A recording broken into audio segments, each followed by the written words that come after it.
Olá, seja muito bem-vindo, muito bem-vinda a mais uma aula da nossa Semana da Saúde Mental. Muito bom ter você aqui comigo.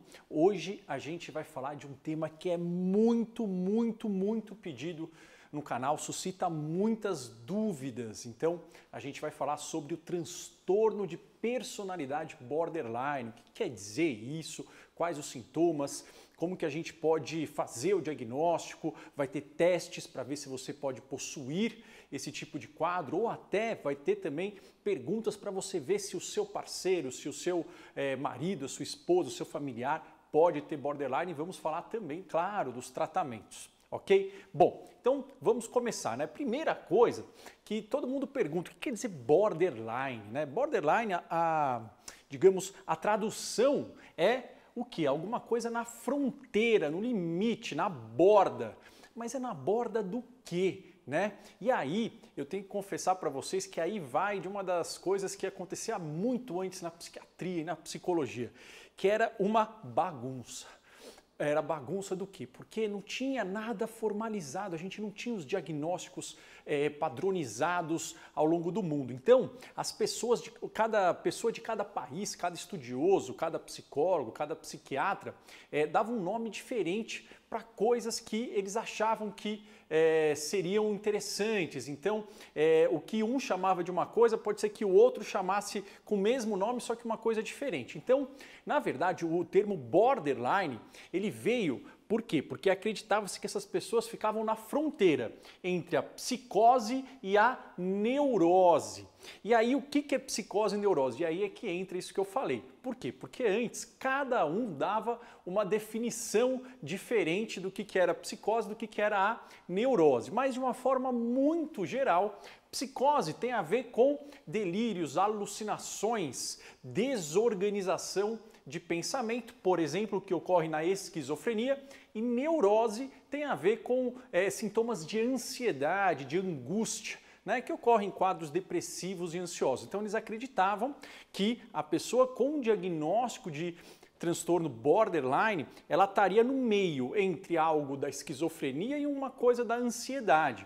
Mas durante muito tempo era o que? Era um saco de gatos, ou seja, quando as pessoas não sabiam o que diagnosticar, eles colocavam lá nesse diagnóstico, né? Então, assim, mudou muito, muita gente que falava, né, que tratava borderline, que não, enfim, eram outros nomes que está se dizendo. E aí o pessoal começou a estudar isso e viu que o transtorno borderline parece ser sim, de fato, um diagnóstico diferente, muito diferente, tanto da esquizofrenia quanto do transtorno bipolar também, apesar de que a diferença entre, digamos, borderline e transtorno bipolar, às vezes é um pouco questionável, mas hoje em dia tudo leva a crer que o transtorno borderline ele é diferente, ele é à parte tanto da esquizofrenia, da ansiedade e do transtorno bipolar. Não quer dizer que ele não pode vir junto com eles, né? Por quê? Porque ele ocorre frequentemente junto com outros quadros. Então a pessoa pode ter esse quadro e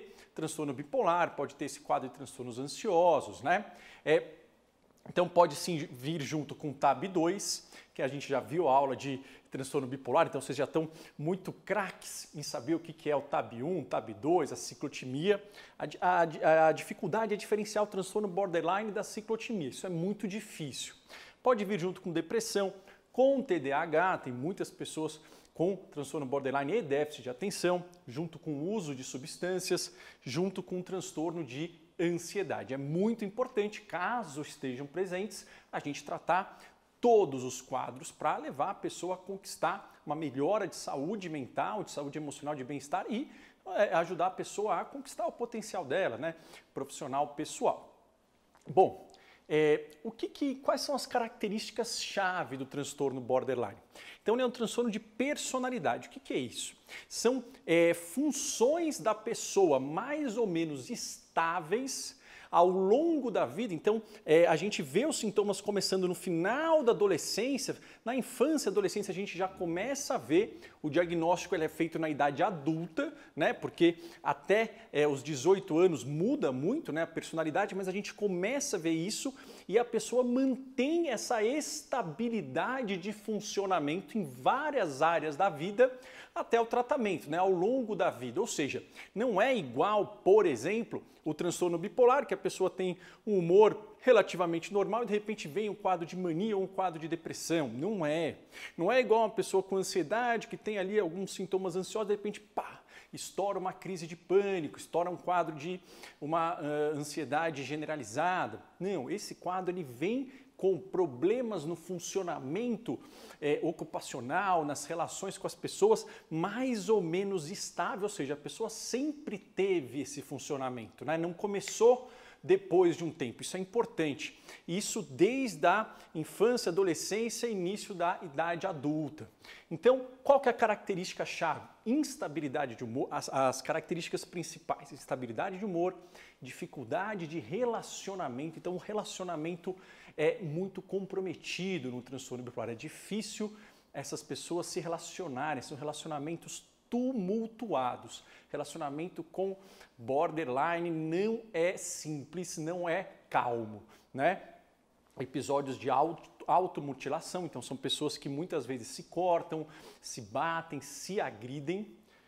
Comportamentos suicidas, tentam muito suicídio. Tentativas de suicídio é quase que uma característica marcante do transtorno borderline.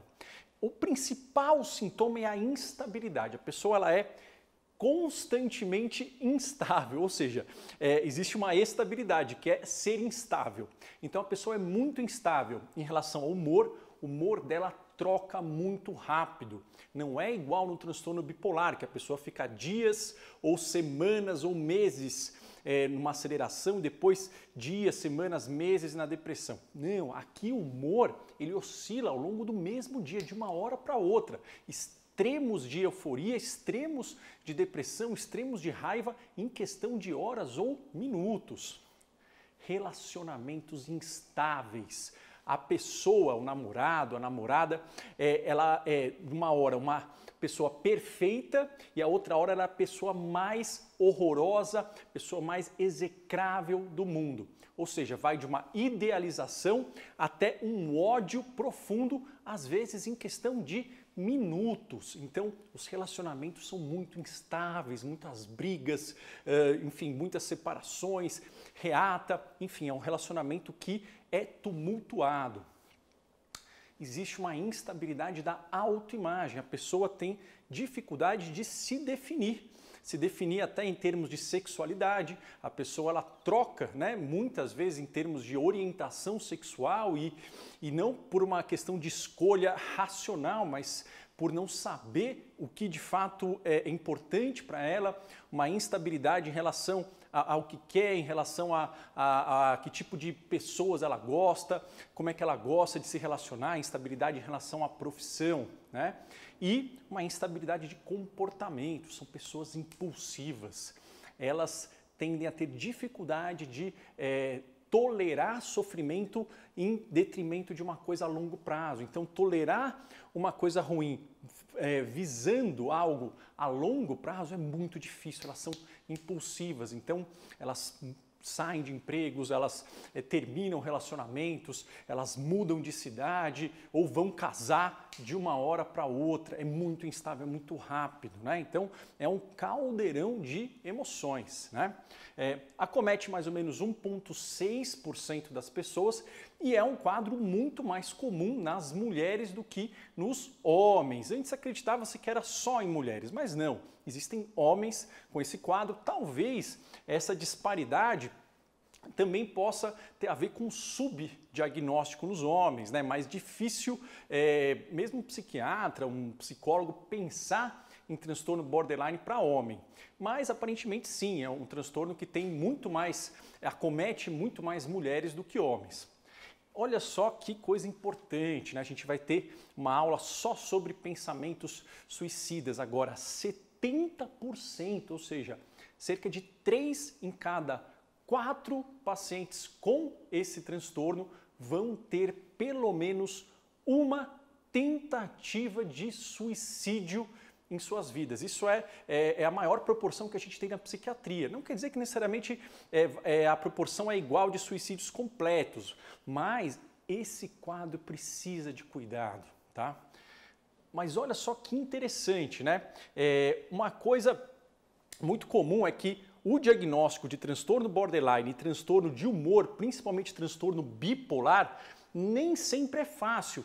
E muitas vezes existe essa sobreposição. A gente fica na dúvida se existe o transtorno borderline ou se é algo do espectro bipolar, provavelmente uma ciclotimia. É algo que é difícil. Até 40% das pessoas, elas uma vez são diagnosticadas como bipolares, depois muda para o transtorno borderline e vice-versa. Então existe essa sombra. Diferenciar de TAB tipo 1 e TAB tipo 2 é mais fácil, tá? Agora de ciclotimia é muito difícil, tá? Olha só que interessante, né? Isso talvez seja a coisa mais importante, eu acho, da aula, né? Metade dessas pessoas não tem mais sintomas. O que quer dizer não ter mais sintomas? Quer dizer que não tem mais problemas com isso. Entre aspas, curou, né? É que depende da definição de cura, porque uma hora ou outra isso pode voltar, mas as pessoas estão livres, estão bem, passou essa instabilidade em 2 anos de tratamento. 88%, quase 90%, não tem mais sintomas depois de 10 anos de tratamento. O que isso quer dizer? Quer dizer que o tratamento funciona. Funciona para a grande maioria das pessoas. A questão é, o tratamento não é rápido. É um tratamento que demora 2 anos, metade, 10 anos, opa, quase todo mundo. Então a gente precisa fazer com que a pessoa, a família entenda o tratamento e persista. Claro, né? O tratamento que esteja sendo útil, mas que ela persista no tratamento. Isso é fundamental.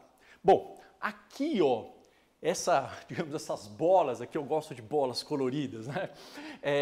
Elas representam os 3 principais sintomas que a pessoa com transtorno borderline pode apresentar. Não é todo mundo que tem o diagnóstico que vai ter os 3 na mesma intensidade. Então, pode ser que a pessoa com transtorno borderline esteja mais aqui, ou mais aqui, ou mais aqui. Vamos ver cada um deles, tá? Então, ó, impulsividade, dificuldade de esperar, tanto para aguentar um sofrimento quanto para ter prazer. As pessoas não têm um freio muito forte, ela age, né? Então, a impulsividade leva a muitas tentativas de suicídio e automutilação.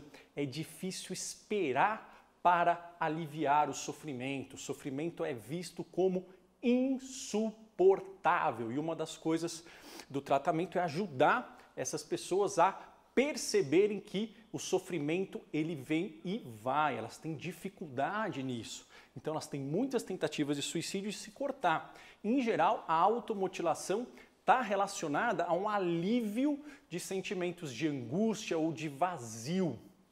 E muita gente, né, não entende isso, mas se a gente pensar bem, quando a gente se corta, o que acontece? Né? O corpo, o organismo, ele libera automaticamente muitas endorfinas, que são as morfinas do corpo, né? É a mesma substância que é liberada, por exemplo, quando o pessoal faz atividade física, corrida intensa, né? Ela dá um prazer, dá um bem-estar. Então, quando a gente tem um corte, quando a gente tem um machucado, tem essa liberação e tem, por incrível que pareça, né? É contraditório? Claro que é, isso não é saudável, mas as pessoas têm um certo alívio desse sentimento devido à liberação de endorfina e às vezes isso se torna um comportamento compulsivo. Impulsividade para gastos, para sexo, para álcool e drogas, para comida. Lembra o transtorno bipolar? Lembra. Mas veja bem, a diferença do TAB 1 e TAB 2 é que isso daqui é constante ao longo da vida da pessoa. Sempre foi assim. Não quer dizer, não é igual no transtorno bipolar, no TAB 1, TAB 2, que tem aqui o funcionamento e de repente, uou, vem que é diferente do que é a base da pessoa. Então aqui sempre foi assim. Instabilidade do humor, quadros de ansiedade, então não é todo mundo, mas é muito comum que tenham sintomas ansiosos intensos. Raiva. Raiva é um carimbo aí, quase, né, do transtorno bipolar. Pessoas raivosas, elas têm explosões de raiva muito intensas, principalmente quando frustradas, quando contrariadas ou quando elas percebem que elas podem ser abandonadas. O medo do abandono é algo muito comum, né? E aqui, evitação intensa de abandono. E o que é a desorganização? Desorganização tem a ver com o pensamento da pessoa ficar um pouco desorganizado, que são aqueles sintomas que estão na psicose, né? Que a pessoa ela sai da realidade, né? O que pode ter? Sintomas de perseguição, meio delirantes, sentimento crônico de vazio, mas uma coisa meio que inexplicada, instabilidade de identidade, então são pessoas que mudam muito rapidamente, muda o cabelo, muda a aparência, uma hora ela é religiosa, outra hora ela é do heavy metal, outra hora ela é skatista, muito intensamente, e conflitos em relacionamentos que às vezes podem ser perigosos em termos de explosões físicas, agressões físicas. Então aqui é uma desorganização, né? Tanto sintomas meio paranoides, meio até alucinações, quanto uma desorganização dos sentimentos e dos comportamentos, né? Como é que a gente faz o diagnóstico? Então é basicamente esses sintomas que eu falei, eles têm que estar frequentes. Aqui são os critériozinhos, só para vocês saberem, tá? Aqui, ó, esforços desesperados para evitar abandono. Então, evitar abandono é característico e isso é uma coisa que ajuda a gente a diferenciar também do transtorno bipolar. As oscilações do transtorno bipolar, elas não têm tanto a ver com medo ou possibilidade de abandono, tanto abandono real, um término ou um abandono que não está prestes a acontecer, mas a pessoa sente que está. Então, no transtorno borderline, o peso da relação com o outro servindo como um gatilho, então um término, né? Um conflito de relacionamento e isso gerar uma alteração do humor, aqui é muito comum. E no transtorno bipolar, não tanto. Além do que, as oscilações daqui de impulsividade, às vezes de raiva, de aceleração, elas não são muito produtivas em termos de fazer muitas coisas, de produzir, de querer alcançar objetivos, de ter metas ousadas, metas grandiosas. Não tem tanto aqui. Enquanto no transtorno bipolar, um quadro de hipomania, normalmente ele é muito produtivo em termos de execução. A pessoa quer fazer coisas, ela trabalha muito, ela faz muitos projetos, ela se envolve em muitas atividades. Aqui não, aqui é uma coisa muito relacionada ao outro, tá? Isso é uma coisa que ajuda a diferenciar. Relacionamentos instáveis, intensos. Aí, ó, vai de extremos de idealização, ou ama ou odeia. Isso alterna muito rapidamente. Perturbação da identidade, como a gente falou. Impulsividade em pelo menos duas áreas. Gasto, sexo, abuso de substâncias, compulsão. Ameaças suicidas ou comportamento automutilante. Instabilidade afetiva. Humor muito reativo, né?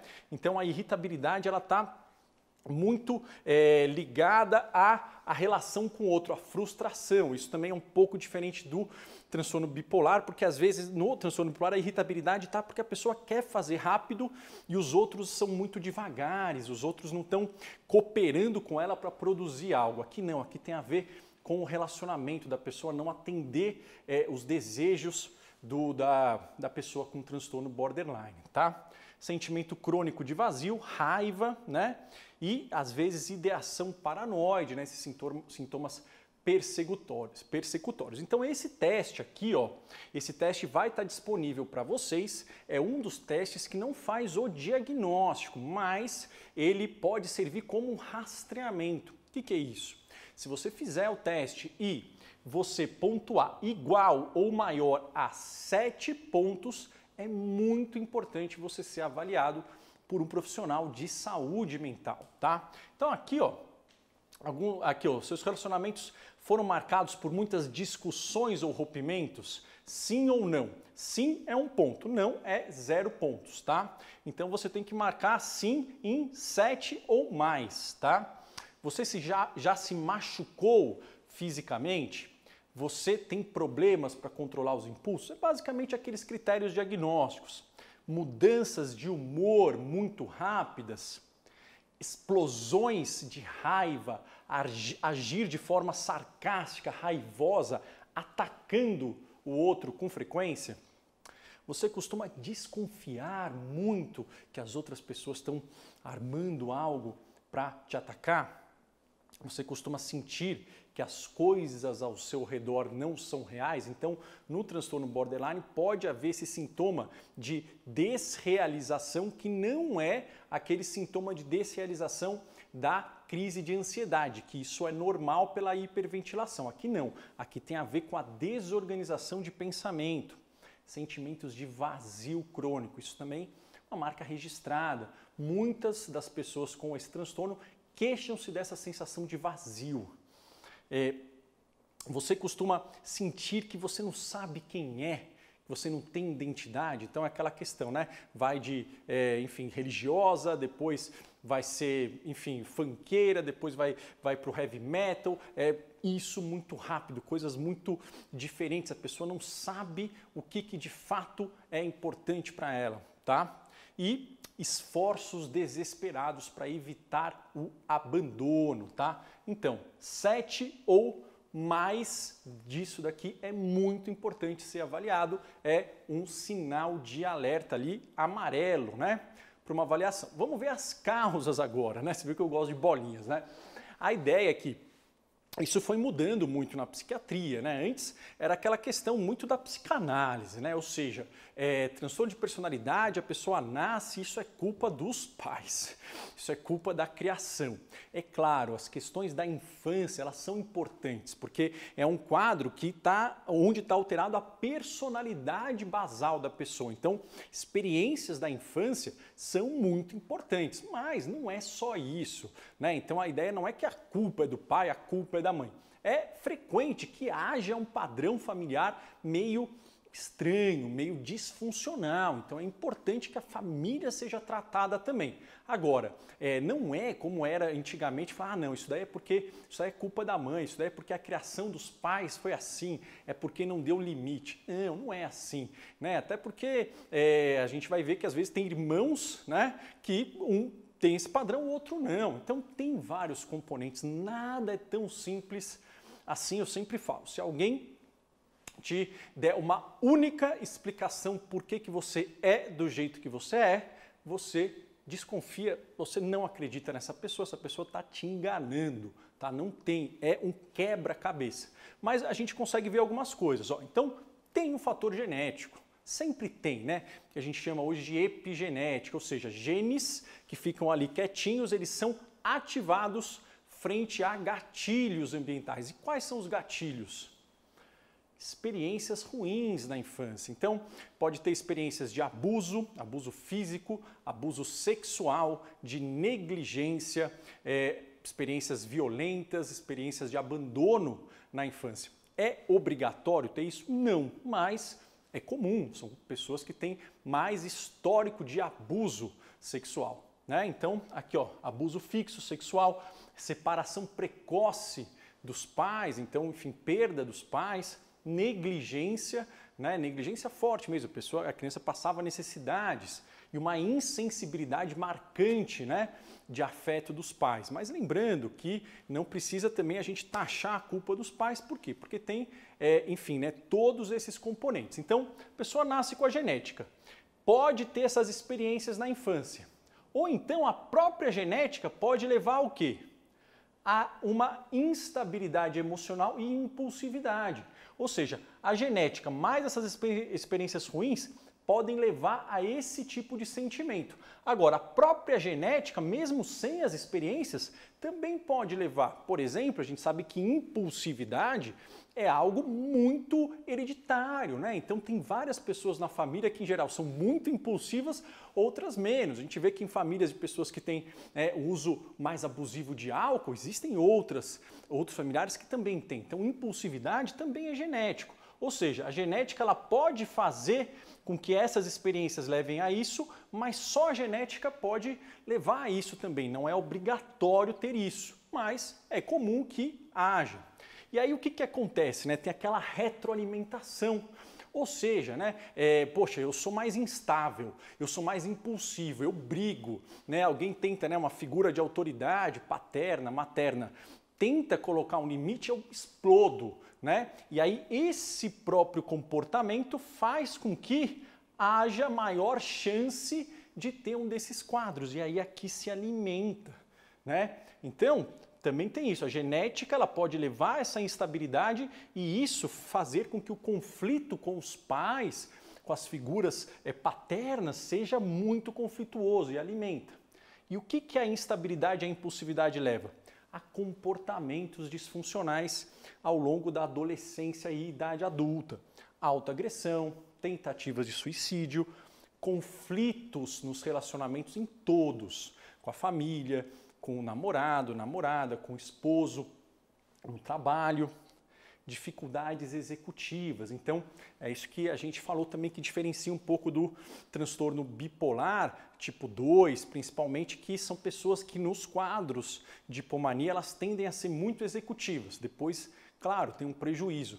Mas aqui não, aqui, em geral, elas têm mais dificuldades de executar algo de começo, meio e fim, devido a essa instabilidade, essa dificuldade de tolerar a frustração.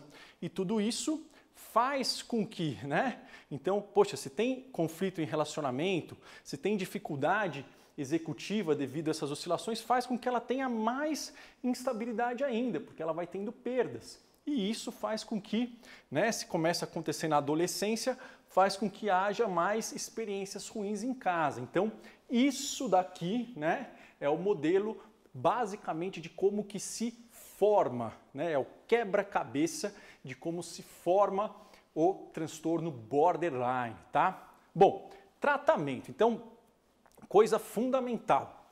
Transtorno borderline a gente trata com terapia, tá?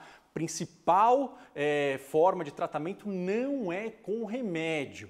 A gente dá remédio? Na grande parte das vezes sim, mas principal tratamento, né, o cerne do tratamento é terapia, terapia de longo prazo. A gente viu, 2 anos, 10 anos. A número 1, que tem mais estudos, é a DBT, que é uma variação da terapia cognitivo-comportamental, chama terapia comportamental dialética, né? Ela foca, né, em regular em um paciente, o terapeuta ajudar o paciente a regular os sentimentos e comportamentos. O terapeuta é como se fosse um treinador que ele está ali ao mesmo tempo identificando, ajudando a pessoa a perceber o que ela está sentindo, a nomear que as pessoas no borderline, elas sentem e agem, elas não conseguem nem perceber o que elas estão sentindo de tão intenso que é, e tem esse trabalho.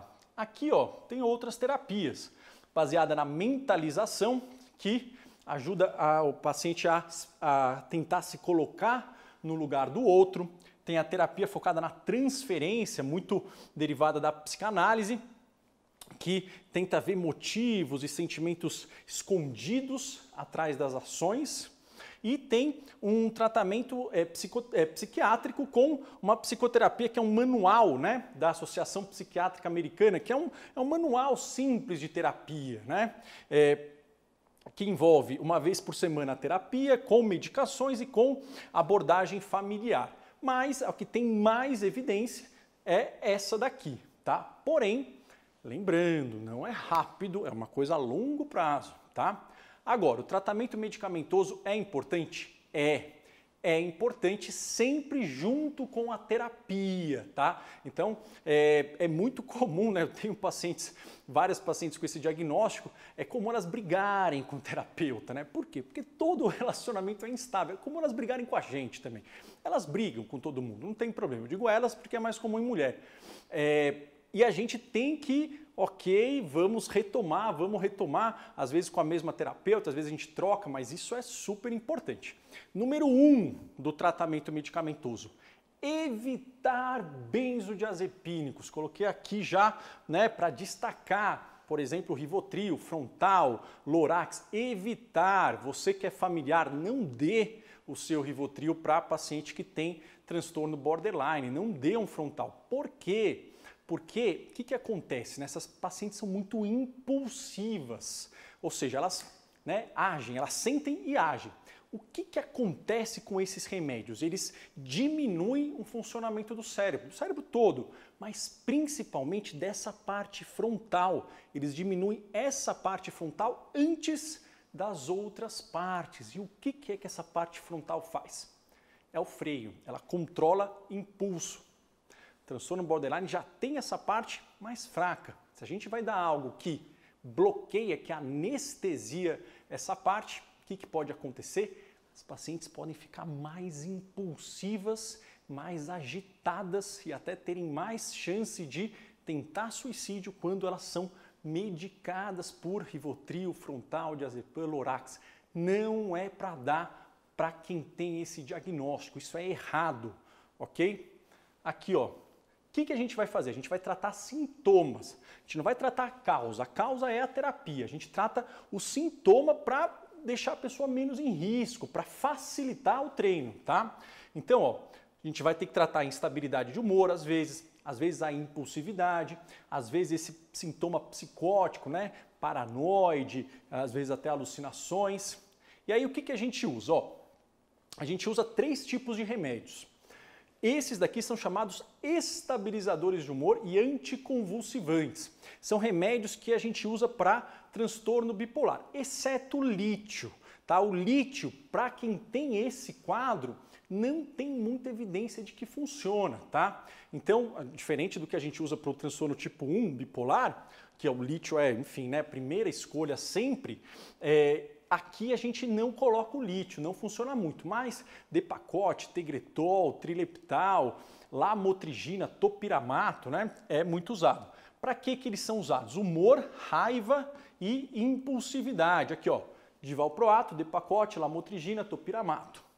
Antidepressivos, principalmente antidepressivos serotoninérgicos, né, Lexapro, paroxetina, fluoxetina, sertralina, exceto tricíclicos, ou seja, amitriptilina, clomipramina, que é o Amitril e o anafranil, não tem evidência, não ajuda, tá? Mas antidepressivos podem ser usados para ansiedade e raiva. Aqui, ó, os que têm mais evidência é a fluvoxamina, Revoque, Luvox, fluoxetino, Prozac, a sertralina, o Zoloft. E aqui antipsicóticos são muito usados também, tá? Para quê? Sintomas persecutórios, alterações de pensamento, então sentir que pessoas estão perseguindo ou o pensamento está muito desorganizado, sentimentos de raiva, controle impulso também ajuda um pouco no humor. Aripiprazol, olanzapina e quetiapina são os mais estudados, tá? Agora, aqui é interessante por quê? Porque você que está vendo aqui a Semana da Saúde Mental, você pode desconfiar que você apresente esses sintomas e aí você faz o teste que a gente passou lá em cima, ou você pode desconfiar que um familiar seu, que o seu parceiro, que a sua parceira pode ter isso. E aqui é um teste também que não faz diagnóstico, mas é para você acender uma luz, tá? Como é que é? Então, assim, vão ter as perguntas. Se você responder sim para mais da metade dessas perguntas, vale a pena você, de repente, sugerir uma avaliação aí do seu parceiro, do seu familiar, tá? Então, ó, você se sente sempre pisando em ovos, com receio de incomodar o outro, né, incomodar a sua esposa e gerar briga, ou seja, você sempre vai falar meio já reticente, porque você tem medo de levar uma uma patada, o seu familiar, o seu parceiro, ele muda rapidamente entre extremos de humor. Por exemplo, às vezes está calmo, aí acontece alguma coisa, está furioso e de repente, fiquei desanimado, não quero mais. Acontece isso ao longo do mesmo dia? O seu familiar tende a ver você como bom ou mal, sem meio termo? Por exemplo, uma hora você é perfeito, você é a única pessoa que entende, você é a única pessoa com quem ela conseguiu se abrir. É muito comum isso, né? No início a gente está começando a atender, aí vem, né, a paciente que eu estou no borderline, você conversa e fala, nossa, mas você é o melhor médico que eu já tive, você é o melhor psiquiatra que eu já passei. Aí você está ali novinho, acabou, né, de começar a residência, você fala, pô, você fica mal feliz, fala, nossa, ela me adorou. Aí, próxima consulta, aconteceu alguma coisa, você não deu o remédio que ela quer, pá, você é o pior psiquiatra do mundo. A culpa de todo o sofrimento é sua, né? Então, você vai de uma pessoa incrível a uma pessoa egoísta, insensível. Você sente que tudo que você disser vai ser distorcido e usado contra você? É tudo culpa sua? Então, esse exemplo que eu dei, né? Uma hora você é um médico perfeito, melhor psiquiatra do mundo, incrível. Na próxima consulta, por alguma coisa que você frustrou, né? Poxa, pode me dar um Rivotril, um diazepam? Não posso, né? Isso aqui não é bom para você. Você é horrível. E se eu tentar o suicídio, se eu tentar me matar, a culpa é sua, né? Então isso é comum nesse quadro. Claro que não é de propósito, né? Não é de propósito. A relação é difícil. A ideia é que a gente entenda que isso faz parte do quadro, né? Isso não é de propósito, é a forma como o cérebro dela tenta entender o mundo, né? E isso é possível de ser mudado, tem tratamento. Agora, isso é comum que aconteça. E aqui você sente que você é manipulado, né? Pelo medo, pela culpa ou por ações radicais. Qual que é o exemplo clássico disso? Poxa, ou se você me abandonar, eu vou tentar o suicídio, né? Se você não fizer isso, eu vou tomar todos os remédios. Então aí é algo muito perigoso, mas isso acaba acontecendo. Claro que a gente quer sempre evitar, mas ali, ó, acessos de raiva, declarações dramáticas, coisas perigosas quando você pode achar que você está infeliz ou que você está indo embora. O que eu quero deixar claro? Não é fácil conviver com essas pessoas, não é fácil, é um desafio. São pessoas que obviamente têm outras qualidades também, né?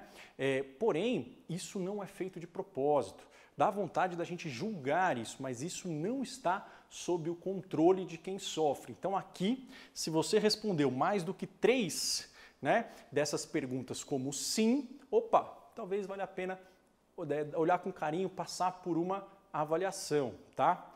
E dicas, tá? Dicas ali, sempre entender que precisa de um tratamento profissional, tá? Mas só umas dicas, né? Então, concentre-se nas emoções e não nas palavras. Então, às vezes a pessoa está te xingando e às vezes ela é muito agressiva, mas normalmente o que a gente vê, né? Que são pessoas que não conseguem identificar o que elas estão sentindo, então elas agem, né? Elas agem porque elas não conseguem entender o sentimento. Então, quando ela ficar te xingando, você fala, poxa, percebendo que você está com raiva, né? Nossa, a situação te deixou muito chateada. Então dá um nome para a emoção, tá? Não foca muito no que ela está dizendo, mas na forma, para tentar puxar a pessoa para identificar o sentimento, tá? É importante que você valide os sentimentos dela. Por mais que você não concorde, por mais que sejam sentimentos, às vezes, que a justificativa é absurda, né? Mas, por exemplo, ela está te xingando, ela está achando que você não valoriza ela, que, enfim, você não gosta, que você é insensível. Fala, poxa, mas estou entendendo que você deve estar realmente muito ansiosa, muito magoada pela possibilidade de eu te deixar, né? Eu entendo que você deve estar muito frustrada com isso que eu fiz, né? Peço perdão, mas a gente vai ter que chegar num acordo. Então, a ideia é que você não contrarie o sentimento. Falar, você é uma louca, você não deveria sentir assim. Não, validar o sentimento. Você pode não concordar, mas validar o sentimento é importante. possível para manter a calma, mesmo quando a pessoa está agressiva e acusatória. Se estiver fisicamente agressiva, é bom ter um plano, tá? Um plano de emergência aqui. Se a pessoa começar a agredir você, você se afasta e aí você já tem um plano previamente combinado com a pessoa, tá? Porque você sabe que isso pode ocorrer, vai ocorrer algumas vezes provavelmente, porque é um quadro que demora o tratamento, mas aí você tem um plano, olha, se você me agredir fisicamente, não vou, enfim, fazer nada, mas eu vou sair e vou chamar, né, autoridades, tal. A gente já sabe disso, a gente faz o plano quando a pessoa está calma, tá? Não ignore comportamentos autodestrutivos e ameaças suicidas. Então a pessoa ela tenta várias vezes a ameaça, tenta várias vezes o suicídio, tem várias ameaças, né? Faz parte do quadro. Porém, a gente não pode cair naquela questão de falar, tá tentando de novo, tá falando de novo que vai se matar, né? Isso aí ela sempre fala, isso aí eu nem ligo mais. Não. A ideia que a gente vai ver depois na outra aula é falar sobre morte, tentativa de suicídio prévia é um fator de risco, tem que ser sempre valorizado. E é importante a gente não negligenciar, por quê? Porque senão a gente passa para a pessoa que aquilo lá já não está mais, né, impactando, e aí ela tende a ir para um degrau acima para causar mais impacto, e aí ela pode acabar conseguindo se ferir de verdade. Então, uma coisa importante é um plano de falou em morte, a gente vai fazer isso, tá? Por quê? Porque aí a gente dá para a pessoa a seriedade do que é esse tipo de pensamento. É um pensamento que precisa ir para onde? Ir para o pronto-socorro. É um pensamento que é uma emergência médica, igual pneumonia grave, né? É igual ataque cardíaco, precisa ir para o pronto-socorro. Então a gente fala, ó, se você estiver mesmo pensando, eu vou parar e vou levar para o pronto-socorro. Né? Então, numa discussão, fala, você é insensível, se você fizer isso, eu vou me matar e você vai ver. Opa, tá pensando em se matar? Então parou a discussão, estamos indo porque a gente combinou. Então, importante ter acordos e consequências feitos previamente com a anuência da pessoa, que é basicamente esse quinto item, acordos, limites e consequências. De uma forma clara e gradual, faz um de cada vez, não precisa fazer uma lista de 10 acordos, né? Uma família, eu falei isso, aí tinha um irmão, né, da paciente que ele era engenheiro, ele fez uma lista, né, fez uma planilha, né? É difícil cumprir, né? Um de cada vez, tá? Por quê? Porque vai ser difícil, então é importante ter isso claro, a pessoa concordar e ter a certeza que todos na família concordam e todos estão comprometidos em colocar as consequências. Por quê? Porque se um fala, olha, se você fizer isso, a gente vai fazer isso, né, na família, se você então brigar com o seu colega de quarto e quiser mudar de casa pela 8ª vez este ano, a gente não vai pagar o seu aluguel.